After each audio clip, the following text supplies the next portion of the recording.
Good morning बच्चों। कल हमने चंद्रमा के बारे में पढ़ा था।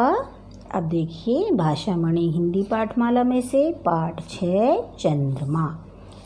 अब इसकी हम रीडिंग करते हैं और इसे समझते हैं, ठीक है। शाम का समय था। मनोहर और मंजू अपनी माँ के साथ घूमने गए। तो मनोहर और मंजू दोनों भाई बहन हैं। वो शाम को अपनी माँ के साथ कहाँ गए? घूमने गए। घूमते घूमते रात हो गई और आकाश माने आसमान में चंद्रमा निकल आया। रात में चंद्रमा निकलता है बच्चों। मंजू ने माँ से पूछा, ये देखो दो बच्चे हैं मंजू और मनोहर। तो मंजू ने अपनी माँ से क्या पूछा? माँ, आज चंद्रमा गोल क्यों दिखाई दे रहा है?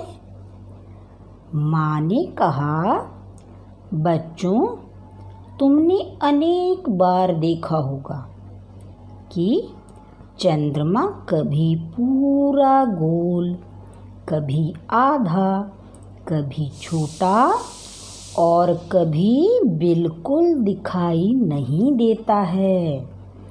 बच्चों को माँ समझा रही। अब हम पेज पलटते हैं।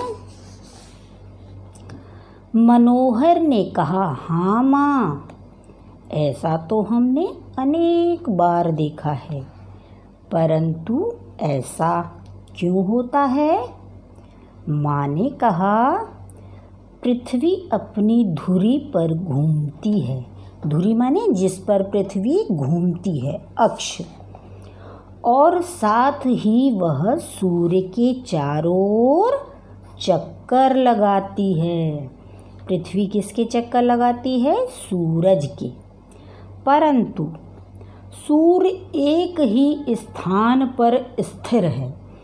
सूर्य जो है एक ही स्थान पर है, वो कहीं नहीं जाता है। चंद्रमा का अपना प्रकाश नहीं होता। चंद्रमा का अपना कोई प्रकाश नहीं होता। मैंने कल भी बताया था आपको।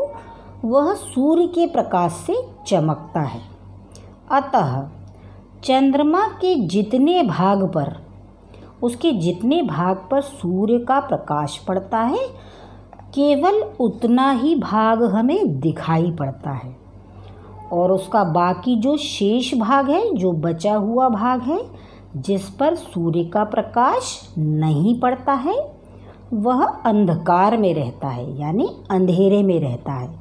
इसीलिए चंद्रमा के उस भाग को हम देख नहीं पाते हैं। यही कारण है कि चंद्रमा का आकार हमें घटता और बढ़ता दिखाई देता है। माँ ने बताया, चंद्रमा लगभग 27 दिन में पृथ्वी के चारों ओर एक चक्कर पूरा करता है। तो चंद्रमा जो है वो पृथ्वी के चारों ओर कितने दिन में अपना चक्कर पूरा करता है? 27 दिन में।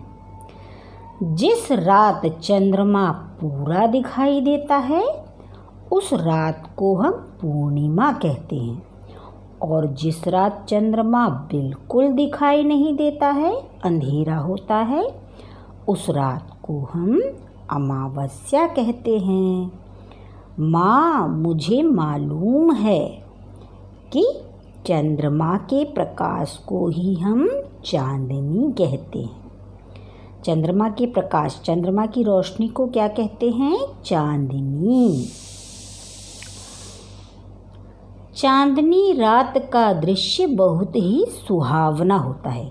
चांदनी रात, जब चंद्रमा पूरी रोशनी में होता है, तो उसका नज़ारा, दृश्य माने नज़ारा, बहुत ही सुहावना होता है, बहुत अच्छा होता है, मन को मोहने वाला होता है। ऐसा लगता है, हमें ऐसा प्रतीत होता है, ऐसा महसूस होता है कि मानो चारों ओर चांदी ही चांदी बिखरी है। चांदी एक धातु है बच्चों, जैसे गोल्ड सोना होता है, ऐसे सोना पीला होता है, चांदी सफ़ेद होती है। मनोहर बोला, ये देखो मनोहर ने कहा था ये, ठीक है।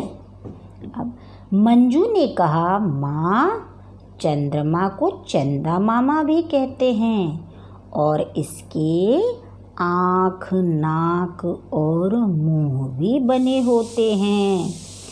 कभी कभी ऐसा दिखाई पड़ता है कि चंद्रमा पर कोई बुढ़िया बैठी चरखा चला रही है। चरखा माने जिससे रुई लगाकर जिससे सूत बनाया जाता है, उसे चरखा बोलते हैं, ठीक है। तो कभी कभी बच्चों आपने देखा होगा, चंद्रमा को बड़े ध्यान से देखो तो उसमें हमें कोई आकृति दिखाई देती है, आकार, शेप्स दिखाई देते हैं। कभी ऐसा लगता है कोई बैठा है, कभी कोई खिलौना दिखाई देता है। माँ ऐसा क्यों दिखाई देता है? किसने पूछा? मंजू ने। हाँ बेटी, परंतु वास्तव में ये आँख, नाक और मुंह नहीं होते और न ही कोई बुढ़िया इस पर बैठकर चरखा चला रही होती है। चंद्रमा पर बैठकर कोई चरखा चलाएगा क्या? नहीं, वो हमें ऐसा दिखाई देता है। चंद्रमा पर दिखाई देने वाले ये काले धब्बे वास्तव में पहाड़ और बड़े बड़े गड्ढे हैं। जब मनुष्य चंद्रमा पर पहुंचा तो वहाँ उसने देखा कि चांद पर न तो पेड़ पौधे हैं और न कोई जीव है और न ही पानी है। इसीलिए बच्चों चांद पर जीवन नहीं है। हमारी पृथ्वी ही एक ऐसा ग्रह है जिस पे पेड़ पौधे हैं, जीव जंतु है, पानी है, हवा है, ऑक्सीजन है। इसीलिए इस पर जीवन है, हम सभी रहते हैं। चांद पर पहुंचने वाला पहला व्यक्ति कौन था? नील आर्मस्ट्रॉन्ग, ठीक है। यहाँ केवल स्लेटी रंग की धूल है, ग्रे कलर की धूल। ऐसा लगता है मानो राख बिछी हो। राख क्या होती है? जो कोयले होते हैं, जब उन्हें जलाया जाता है तो उनसे जो वेस्ट मटेरियल निकलता है उसे हम राख कहते हैं। बच्चों अब तुम समझ गए होंगे कि दूर से जो चंद्रमा इतना सुंदर दिखाई देता है वह वास्तव में वैसा नहीं है। किसने कहा? माँ ने कहा। मंजू बोली, धन्यवाद माँ, थैंक यू माँ, आज आपने चांद के बारे में कई अनोखी बातें बताई। अब मैं ये सारी बातें अपने सहपाठियों को बताऊंगी। सहपाठी साथ पढ़ने वाले। तो मंजू ने क्या कहा? अब मैं मेरे साथ में जो भी बच्चे पढ़ते हैं उनको मैं ये सारी जानकारी दूंगी। तो आपने चंद्रमा का पाठ पढ़ा बच्चों। अब देखो इसके शब्द अर्थ दिए हैं, ये हम कॉपी में लिखेंगे। दूसरे वीडियो में मैं आपको इनको समझाते हुए कॉपी में लिखवाऊंगी, ठीक है। Thank you.